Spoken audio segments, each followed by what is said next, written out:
Esther chapter 1. This happened in the days of King Xerxes, who reigned over 127 provinces stretching from India to Ethiopia.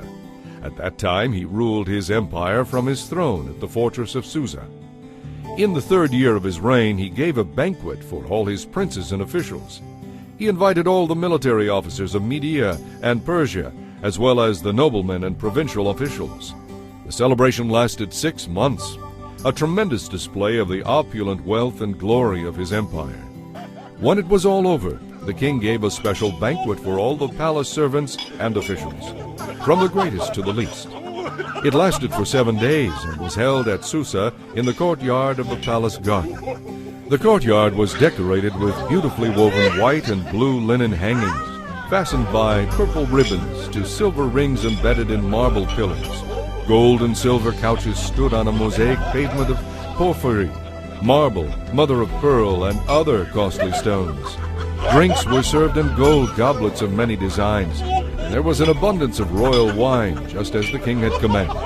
The only restriction on the drinking was that no one should be compelled to take more than he wanted. But those who wished could have as much as they pleased, for the king had instructed his staff to let everyone decide this matter for himself. Queen Vashti gave a banquet for the women of the palace at the same time. On the 7th day of the feast, when King Xerxes was half drunk with wine, he told Mehuman, Bishta, Harbona, Bigtha, Abagtha, Zitha, and Carcas, the 7 eunuchs who attended him, to bring Queen Vashti to him with the royal crown on her head. He wanted all the men to gaze on her beauty, for she was a very beautiful woman. But when they conveyed the king's order to Queen Vashti, she refused to come. This made the king furious, and he burned with anger. He immediately consulted with his advisers, who knew all the Persian laws and customs, for he always asked their advice.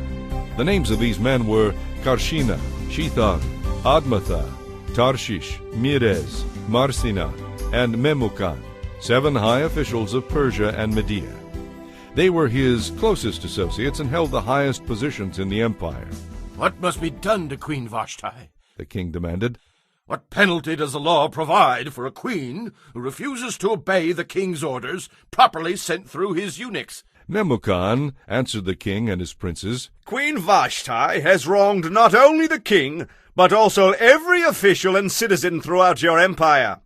Women everywhere will begin to despise their husbands when they learn that Queen Vashti has refused to appear before the king. Before this day is out, the wife of every one of us, your officials throughout the empire, will hear what the queen did and will start talking to their husbands the same way. There will be no end to the contempt and anger throughout your realm. So if it please the king, we suggest that you issue a written decree, a law of the Persians and Medes that cannot be revoked. It should order that Queen Vashti be forever banished from your presence, and that you choose another queen more worthy than she. When this decree is published throughout your vast empire, husbands everywhere, whatever their rank, will receive proper respect from their wives." The king and his princes thought this made good sense, so he followed Memucan's counsel.